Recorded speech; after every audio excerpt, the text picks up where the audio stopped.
నమస్తే. ఈరోజు న్యూస్ అనాలిసిస్‌లో ముందుగా 'ఆంధ్రజ్యోతి' పేపర్‌లో వార్తలను చూద్దాం. 'ఆంధ్రజ్యోతి' పేపరు నిన్న పండగ చేసుకుంది. పెద్ద పెద్ద తాటికాయ లాంటి అక్షరాలు సంబరంగా రాసింది. ఏంటి అంటే కేసీఆర్ గురించి. కేసీఆర్ బిడ్డ కవిత లెటర్ రాసింది. ఆ లెటర్ మీద ఆమె నిన్న ఎయిర్‌పోర్ట్‌లో దిగిన తర్వాత ప్రెస్‌తోని మాట్లాడింది. దేవుడి చుట్టూ దెయ్యాలున్నాయి. పార్టీలో నాపై అంతర్గత కుట్రలు, కుతంత్రాలు, కుట్రలు చేసి ఆ దెయ్యాలే నా లేఖను లీక్ చేశాయి. కేసీఆర్ దేవుడు. ఆయనే మా నాయకుడు. నాన్నకు లేఖ వెనక వ్యక్తిగత ఎజెండా లేదు. రాసింది నేనే తరచూ ఫీడ్‌బ్యాక్ ఇస్తుంటా. పార్టీలో అన్ని స్థాయిల వారు అనుకుంటున్న విషయాల్ని నేను ఆ లేఖలో ప్రస్తావించాను. నా లేఖే బయటపడితే ఇతరుల పరిస్థితి ఏంటి? లోపాలపై చర్చించాలి. కోవట్లను తప్పించాలి. అప్పుడే పార్టీ 10 కాలాల పాటు చల్లగా ఉంటుంది. అమెరికా నుంచి తిరిగొచ్చిన కవిత వ్యాఖ్యలు. ఆమె చెప్పిన దెయ్యాలెవరు అంటూ విస్తృత చర్చ. దేవుడట కేసీఆర్. ఆ దేవుడి చుట్టూ దెయ్యాలు చేరినాయట. మరి మీరు ఆ దెయ్యాల సంగతేందో చెప్పలే. ఆ దేవుడి చుట్టూ చేరిన దెయ్యాలెవరు? ఆ దెయ్యాల పేర్లు మరి కేటీఆరా? సంతోష్ రావా? హరీష్ రావా? లేతే ఇంకెవరు? ఈ ముగ్గురు గాకుండా. కుటుంబ సభ్యులే పొద్దున లేతే అంటనే ఉంటారు. లేదంటే పార్టీలో వేరే నాయకులు ఎవరైనా దెయ్యాలున్నారా? మరి మీరు దేవుడికి రాసిన లెటర్ దెయ్యాల చేతికి ఎట చేరింది? ఆ దేవుడే ఇస్తే చేరిందా? లేదంటే దెయ్యాలకు మీరు పంపిస్తే ఆ దెయ్యాలు ఆయనకిచ్చే ముందు లీక్ చేసినాయా? ఈ విషయాలను కవిత గారు చెప్పాలా? లేదంటే అది లెటర్ తీసుకున్న దేవుడన్నా చెప్పాలా? దేవుడంటే కేసీఆర్. డైరెక్ట్‌గా కూతురు రాసింది తండ్రికి లెటరు పార్టీ పరంగా. ఎమ్మెల్సీగా పార్టీ అధ్యక్షుడికి. ఆయన దేవుడు అంటుంది, పొగుడుతుంది, ఆకాశానికి ఎత్తుంది. మరి దేవుడికి రాసిన సీక్రెట్ లెటరు దేవుడికి చేరిన తర్వాత మళ్ళా దెయ్యాల చేతికి ఎట్లొచ్చింది? ఆ దెయ్యాల చేతికి దేవుడిస్తే వచ్చిందా? దేవుడే దెయ్యాల చేతికిచ్చి లీక్ చేయమనడా? మీకు వాళ్ళు దెయ్యాల లెక్క కనపడుతున్నారా? దేవుడికి కూడా దెయ్యాల లెక్కనే కనపడుతున్నారా? ఆయన చుట్టూ ఉన్న దెయ్యాలని మీరు అంటున్నారు. ఇది మొత్తానికి ఏం జరుగుతుంది? అసలు కేసీఆర్‌కి లెటర్ రాయాల్సిన పరిస్థితి ఎందుకొచ్చింది? కేసీఆర్‌కి ఫోన్‌లోనో లేదా డైరెక్ట్ కలిసి చెప్పే అంత అవకాశం మీకుందిగా కుటుంబ సభ్యురాలుగా మీరే అంటున్నారు. నేను ఒక కుటుంబ సభ్యురాలుగా రాసిన లెటర్ లీక్ అయితే ఇక సామాన్య కార్యకర్తల పరిస్థితి ఏందంటే, అసలు మీరు ఒక కుటుంబ సభ్యురాలుగా ఉండి అత్యంత దగ్గరగా బిడ్డగా ఉన్నోళ్ళు మీరే కలిసి మాట్లాడేంత చనువు, అవకాశం ఉన్నాక మీరే లెటర్ రాయాల్సిన పరిస్థితి ఎందుకొచ్చింది? కలవలేని పరిస్థితా? కలవనీయని పరిస్థితా? ఆ దెయ్యాలు మీకు గేట్ తెరవట్లేదా? ఏంటి అనేది ఇయాల తెలంగాణ సమాజానికి మీరు క్లారిటీ ఇయ్యాల. ఏంది అసలు మీకు మీ గొడవేంది? మీకున్న ఇబ్బందేంది అంతర్గతంగా? మరి మీరన్నట్టు దెయ్యాలు బయటపెట్టినాయా? మీరు బయటపెట్టారా? ఆ దెయ్యాలు మీరెప్పుడో మే 2న రాసిన లెటర్‌ని ఇయాలనే ఎందుకు బయటపెట్టినియి? మీరు అమెరికా నుంచి వచ్చే ముందు ఎందుకు బయటపెట్టినియి? ఇయన్నీ అనేక అనుమానాలని మళ్ళా పార్టీ మీదనే పెట్టారు. పార్టీకి గుర్తించాలా బయటపెట్టిన దెయ్యాలెవరో, కోవర్ట్‌లెవరో, చుట్టూ కోవర్ట్‌లుండ్రు. అంటే మన కేసీఆర్ గారు చుట్టూ దెయ్యాలని, కోవర్ట్‌లను పెట్టుకొని పార్టీని నడిపిస్తండా? ఆ దెయ్యాలు, కోవర్ట్‌లే బయటికి రానీయట్లేదా? ఇట్లా అనేక అనుమానాలున్నాయి. చాలా ఘాటైన వ్యాఖ్యలు చేశారామె దెయ్యాలు అనే పదం వాడి. సామాజిక తెలంగాణ లక్ష్యంగా పనిచేస్తున్న మన గౌరవ ఎమ్మెల్సీ కల్వకుంట్ల కవిత అక్క గారికి స్వాగతం, సుస్వాగతం అని చెప్పి ఆమెకు సంబంధించిన అభిమానులు. ఎక్కడా కూడా బీఆర్ఎస్ జెండా గాని, బీఆర్ఎస్ కలర్ గాని, బీఆర్ఎస్ నాయకులకు సంబంధించిన ఫోటోలు గాని లేవు. కేవలం కొన్ని బ్లూ కలర్‌లో ఉన్న అంటే సామాజిక తెలంగాణకు సంబంధించి అవి హోర్డింగ్స్ పెట్టారు.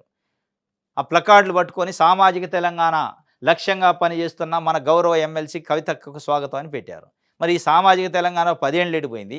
అధికారం పోయిన తర్వాత లేకపోతే తండ్రి దగ్గరో, అన్న దగ్గరో పరపతి పోయిన తర్వాత వాళ్ళు పట్టించుకోవట్లేనప్పుడు సామాజిక తెలంగాణ ఎస్సీలు, ఎస్టీలు గుర్తొచ్చారా మేడంకి?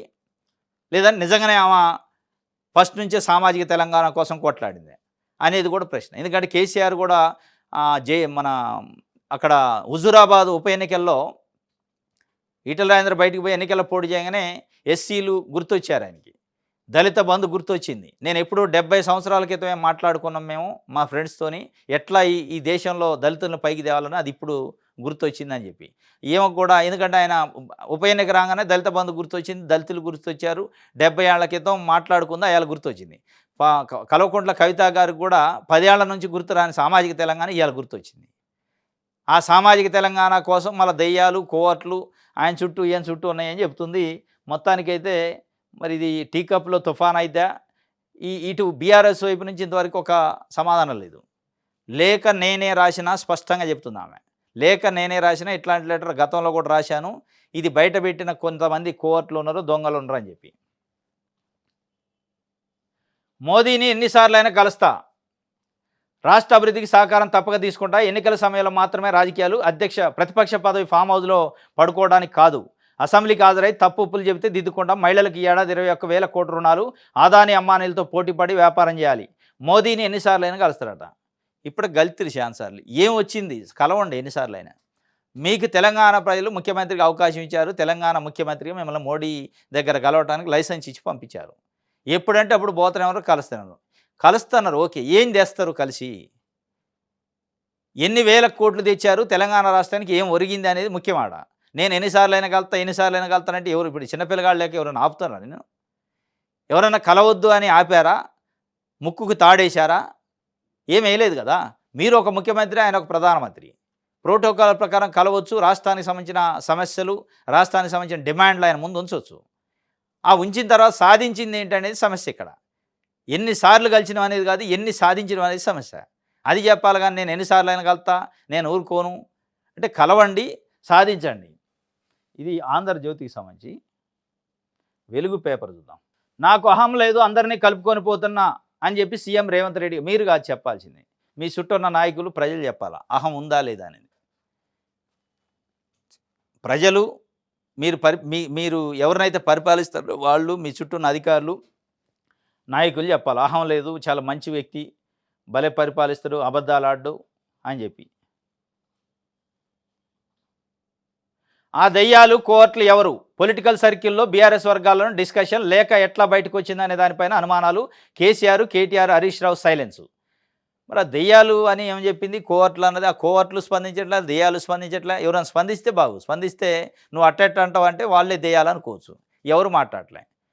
ఉంటే గింటే కుటుంబ సభ్యులమైన ఆరోపణ. కేటీఆర్, సంతోష్ రావు, హరీష్ రావు వీళ్ళు ముగ్గురే ప్రధానంగా. తర్వాత వీళ్ళు నలుగురు ఉన్నారు ప్రధానంగా వాళ్ళ కుటుంబ సభ్యులు రాజకీయాల్లో. మరి ఈ నలుగురిలో ఏమో దెయ్యాలని అభియోగిస్తుందంటే ఆ ముగ్గురు దెయ్యాలు అయి ఉండాలి. అయితే మరి వాళ్ళ పేర్లు అయితే ఎక్కడ చెప్పట్లే. మరి పేర్లు ఎప్పుడు చెప్పిద్ది? దెయ్యాల పేర్లు చెబితే తెలంగాణ సమాజం ఆ దెయ్యాలు ఎవరో తెలుసుకొని దెయ్యాలని మరి ఏం చేయాలనేది ప్రజలు కూడా ఆలోచించుకోవాలిగా. తెలంగాణలో దెయ్యాలకు చోటు లేదు, కేవలం దేవుళ్ళకి, మనుషులకే చోటు ఉంది. మరి దెయ్యాలు తెలంగాణలో బాహాటంగా తిరుగుతుంటే, ఒక ప్రతిపక్ష నాయకుడిని ఇన్ఫ్లుయెన్స్ చేసే స్థాయిలో ఉంటే, 10 ఏళ్ళు ముఖ్యమంత్రిగా చేసిన నాయకుడిని మీరు ప్రజలకు చెప్పాలా, ఇగో పలానోళ్ళు దెయ్యాలని చెప్తే తెలంగాణ సమాజం చూసుకుంటుందా దెయ్యాల సంగతి? నిజంగానే దెయ్యాలా కాదా అని నిర్ణయించుకుంటారా? మీరు చెప్తే కాదు దెయ్యాలని. మీరు ఎప్పుడంటే అప్పుడు, మీరు దేవుడు అన్నప్పుడు దేవుడు, దెయ్యాలన్నప్పుడు దెయ్యాలంటే మరి కొద్ది రోజులు అయిన తర్వాత ఇది అటుముదిరి ఇటుముదిరి తర్వాత మరి కేసీఆర్ను కూడా ఏమన్నా అంటారా మీరు? ఇంకా ఆ దెయ్యాల జాబితాల కోటాలో ఆయన కూడా కలుపుతారా, లేదంటే ప్రస్తుతానికి దేవుడా? ఇక మనం భవిష్యత్తులో చూడాలి ఆ దెయ్యాల సంగతి ఏందనేది. మన తెలంగాణ చూద్దాం. అసెంబ్లీకి రండి, అద్భుతాలు చేద్దాం. 40 ఏళ్ల అనుభవంతో సలహాలు, సూచనలు ఇవ్వండి. ముఖ్యమంత్రి అయ్యాక నేను అహంభావం ప్రదర్శించలేదు. విపక్ష నేత శాసనసభకు రాకపోతే ప్రజలే నిర్ణయం తీసుకుంటారు. అవసరమైతే ప్రధాని మోదీని ఇంకా 50 సార్లు అయినా కలుస్తా. ప్రాజెక్టులు, నిధులు తెస్తా. 5,612 మంది నిమ్స్ భూ నిర్వాసితులకు ఇందిరమ్మ ఇళ్ళు. ఆదాని అంబానీలతో పోటీ పడేలా మహిళలను ప్రోత్సహిస్తాం. ఆదాని అంబానీతో పోటీ పడకపోయినా మామూలుగా వాళ్ళ బతుకోళ్ళు బతికేటట్టు చేయండి ఫస్ట్. ఆదాని అంబానీలతో పోటీ అదంతా ఉట్టిముచ్చట్లు ఎందుకు చెప్పటం? అది అయ్యే కథేనా? మీరు ఆదాని అంబానీలకు డైరెక్ట్ అపాయింట్మెంట్ ఇస్తారు, ఇంట్లో నడింట్లో పిలుస్తారు. మనం చూసినాం. మెగా కృష్ణారెడ్డి లాంటి వాళ్ళు మీ నడింట్లోకి ఎప్పుడంటే అప్పుడు రావడానికి అవకాశం ఉంది. కానీ మీకు ఓట్లు వేసిన పేద ప్రజలు, ఇవాళ రాజకీయాలు చేస్తున్న, నిజాయితీగా రాజకీయాలు చేస్తున్న గుమ్మడి నరసయ్య గారు లాంటి వాళ్ళకి అపాయింట్మెంట్ లేదు మీ దగ్గర. 4 సార్లు ఎమ్మెల్యేగా పనిచేసి ఇవాళ కూడా సైకిల్ మీద తిరిగే గుమ్మడి నరసయ్య గారు లాంటి వాళ్ళకి మీ దగ్గర అపాయింట్మెంట్ లేదు. కానీ ఆదానికో, అంబానీకో, లేదంటే మెగా కృష్ణారెడ్డికో కావాలంటే నిమిషాల్లో, సెకండ్లో అపాయింట్మెంట్ అవుతుంది. మీకు మళ్ళీ అహంకారం లేదట, అహం లేదట. మళ్ళీ మహిళలనాట ఆదాని అంబానీతో పోటీ పడేలాగా వ్యాపారం చేపిస్తారు. ఇది అయ్యే పనినా? ఉట్టి ముచ్చట్లు చెప్పడం తప్ప అది అయ్యేది కాదు, మన్ను కాదు. అసెంబ్లీకి రమ్మంటుండో కేసీఆర్ని అద్భుతాలు చేద్దామంటుండు. నీ దగ్గర అసలు ఏం లేవు, లంకెల బిందెలను ఉన్నాయి అనుకొని వస్తే ఖాళీ అయినాయి అంటే ఆయన అసెంబ్లీకి రాగానే అద్భుతాలు చేయడానికి డబ్బులు ఏమని చెప్తాయి? వస్తాడు అసెంబ్లీకి, అవసరమైతే 4 తిట్లు తిడతారు, అంతేగాని అద్భుతాలు ఏం జరుగుతాయి? ఇక అయ్యే జరుగుతాయి అద్భుతాలు. ఇది ఒక వార్త. సాక్షి చూద్దాం. 50 సార్లైనా మోదీని కలుస్తానంటుండు. ఈ ఒక పదమే రాసిన అన్ని పత్రికలు. 50 సార్లైనా కలుతా, 50 సార్లైనా కలుతాయి. ఎన్నిసార్లు కలిసిన సుఖం లేదు, 50 పైసలు రాలే.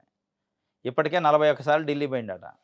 రోజు వీళ్ళు బీఆర్ఎస్ వాళ్ళు లెక్క రాసి పెడతారు నమస్తే తెలంగాణలో. 41 సార్లు అయింది, 41 పైసలు రాలేదు. మళ్ళీ నేను 41 కాదు 50 సార్లు కలుతా అంటున్నాను. రేవంత్ రెడ్డి తెలంగాణ బ్యాగ్ మ్యాన్ అట. CM Revanth Reddy Telangana bag man. ED ఛార్జ్‌షీటుతో ఆయన బండారం బయటపడింది. ప్రజల దృష్టి మళ్లించేందుకే రోజుకో కొత్త నాటకం. ఏడాదిన్నరలో వేల కోట్లకు చేరిన సీఎం అవినీతి. BRS working president KTR. నేషనల్ హెరాల్డ్ కేసులో ముఖ్యమంత్రి రేవంత్ రెడ్డి పేరుని ఎన్ఫోర్స్మెంట్ డైరెక్టరేట్ ఛార్జ్‌షీట్లో చేర్చడంతో ఆయన అవినీతి బండారం బయటపడింది. బయటపడిందని బీఆర్ఎస్ వర్కింగ్ ప్రెసిడెంట్ కేటీఆర్ విమర్శించారు. తెలంగాణ రాష్ట్రం కాంగ్రెస్ పార్టీకి ఏటీఎంలా మారింది. కాబట్టి తెలంగాణ ముఖ్యమంత్రి సీఎం రేవంత్ రెడ్డి ముఖ్యమంత్రితో పాటు తెలంగాణ బ్యాగులు తీసిపోయి ఢిల్లీలో ఇచ్చే కార్యక్రమం చేస్తాడని చెప్పి ఆయన ఒక కామెంట్ చేసిండు. మరి ఆ బ్యాగులు ఎంతెంత పోతున్నాయి ఏందనేది చెప్పాలి ఆయనే. దిశ పేపర్ చూద్దాం.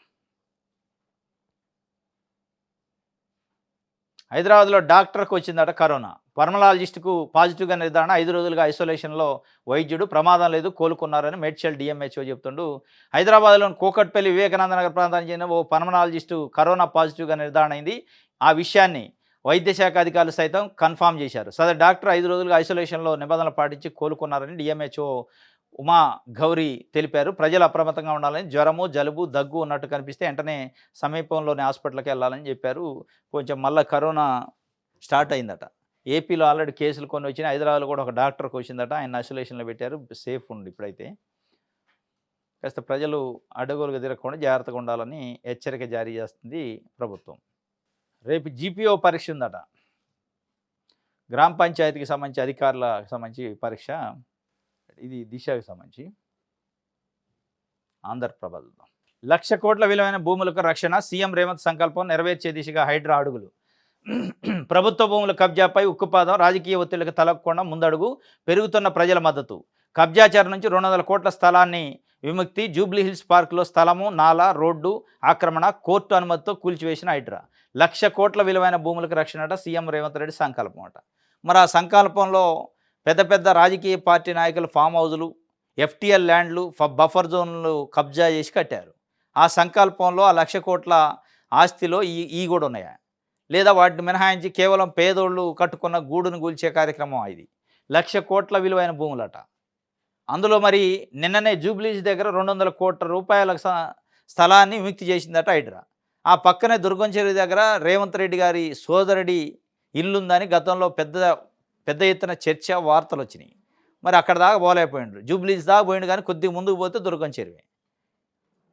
అట్లా ఇప్పుడు చాలా ఔటర్ రింగ్ రోడ్ చుట్టూ చాలా చెరువులు చుట్టూ ఎఫ్టీఎల్లు, బఫర్ జోన్లు కబ్జా చేసి చాలా బడా నాయకులు అన్ని పార్టీలలో ఉన్నారు. అందులో కాంగ్రెస్ వాళ్ళు ఉన్నారు, బీఆర్ఎస్ వాళ్ళు ఉన్నారు, బీజేపీ వాళ్ళు ఉన్నారు. దాదాపు అధికార పార్టీలో అధికారాన్ని అనుభవిస్తున్న పార్టీలకు సంబంధించిన చాలామంది నాయకులు ఫామ్ హౌజులు కట్టుకొని కరెక్ట్గా చెరువులను కబ్జా చేసి కట్టిన వాళ్ళు కూడా ఉన్నారు. మరి వాళ్ళ యొక్క ఇటుక పెడ్డ కూడా కదిలీలే. కానీ మేము 1,00,000 కోట్ల భూముల్ని రక్షణ చేస్తాం ముఖ్యమంత్రి సంకల్పం అంటున్నాం. ఆ సంకల్పంలో బడాబాబులు ఎందుకు లేరు, కేవలం పేదోళ్ళే ఎందుకున్నారు అనేది ఇక్కడ పాయింట్. పేదలకు సంబంధించి వాళ్ళ గూడును కూల్చేస్తున్నారు, వాళ్ళు తినే అన్నంలో మన్నుపోతున్నారు. కానీ పెద్దోళ్ళ జోలికి పోట్లే. హైడ్రా కేవలం పేదోళ్ళ కోసం పెట్టినట్టుంది అనేది ఒక చర్చ కూడా జరుగుతుంది. మరి వాళ్ళకి ముఖ్యమంత్రి నోటీస్కి వచ్చిందా లేదు తెలియదు. ఆ లేఖ కేవలం ఫీడ్బ్యాక్ మాత్రమే అంటే అంత కవిత. మరి ఆ ఫీడ్బ్యాక్ దెయ్యాలు బయట వీటిని, ఆ ఫీడ్బ్యాక్ దేవుడికి ఇస్తే దెయ్యం చేతికి ఎట్ట వచ్చిందో అది కూడా చెప్పాలి. పీసీసీ కార్యవర్గము మంత్రివర్గ విస్తరణ మళ్ళీ వాయిదా పడ్డాయట. 20న స్వదేశానికి కేసీ, ఆ తర్వాతే మార్పులు. రేపు తిరిగి హైదరాబాద్కి రానున్న ముఖ్యమంత్రి. పీసీసీ కార్యవర్గం మంత్రివర్గ విస్తరణ మళ్ళీ వాయిదా. అసలు మళ్ళీ వాయిదా అనేది ఒకటోసారి కాదు అది. ఇది ఎన్నిసార్లు అయిందో, 10ల సంఖ్యలో అయింది. దీంట్లో ఏదో పొయ్యి రావటం తప్ప ఆడేం ఒరిగేది లేదు, పీకేది లేదు. ఢిల్లీ పోతుండో వస్తుండ్రు రేవంత్ రెడ్డి గారు. ఒక పీసీసీ కార్యక్రమంలో ఒక మెంబర్ను పెట్టుకునే పరిస్థితి లేదు. ఇది ఇడి చేసి ఏమైందంటే తెలంగాణ ప్రభుత్వం తెలంగాణలో నడవట్లే, ఢిల్లీలో నడుతున్నట్టు ప్రభుత్వము, ప్రభుత్వ కార్యక్రమాలు, పార్టీ కార్యక్రమాలు. మంత్రివర్గంలో విస్తరించుకోవాలంటే మంత్రిని పెట్టుకోవాలంటే ఢిల్లీ పోవాలి. మరి ఆ ఢిల్లీ పోతే కూడా ఒకటోసారికి ఇస్తారా అంటే ఇయ్యరు.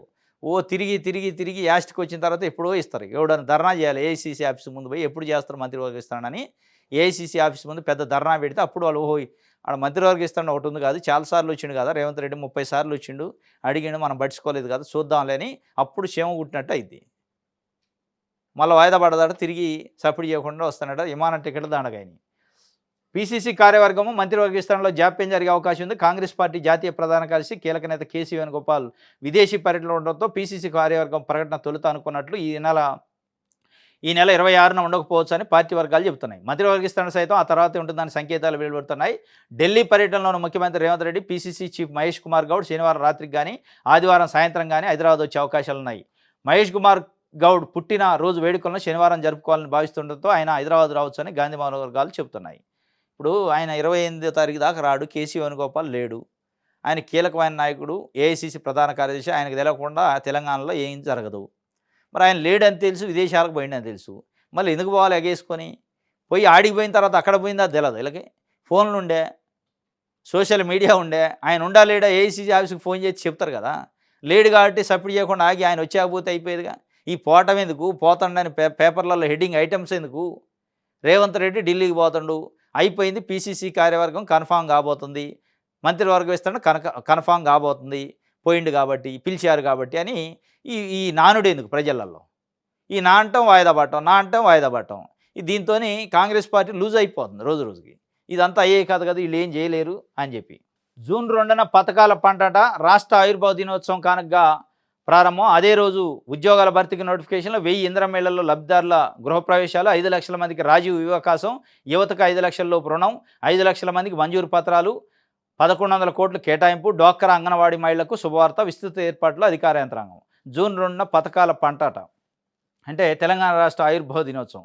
మరి ఆ పథకాల పంటలో మహిళలకు ఇచ్చే 2500 రూపాయలు ఉందా అనేది ఇప్పుడు ప్రధానంగా.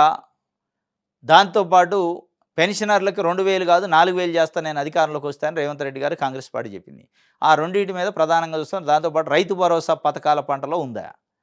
అది కాకుండా వీళ్ళు ఏం చెప్తున్నారంటే అదే ఉద్యోగాల భర్తీకి నోటిఫికేషన్లట, అది ఒక పంట. 1000 ఇందిరమ్మ ఇళ్లకు లబ్ధిదారులు గృహప్రవేశాలు, 5 లక్షల మందికి రాజీవ్ వివకాశం ఇయ్యట.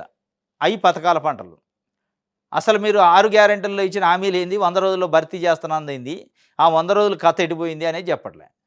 ఈ పంటలో ఆ 100 రోజులు లేవు, 6 గ్యారెంటీలు లేవు. ఇది ఈరోజు న్యూస్ అనాలిసిస్. రేపు తాజా వార్తలతో తిరిగి కలుసుకుందాం. Thank you.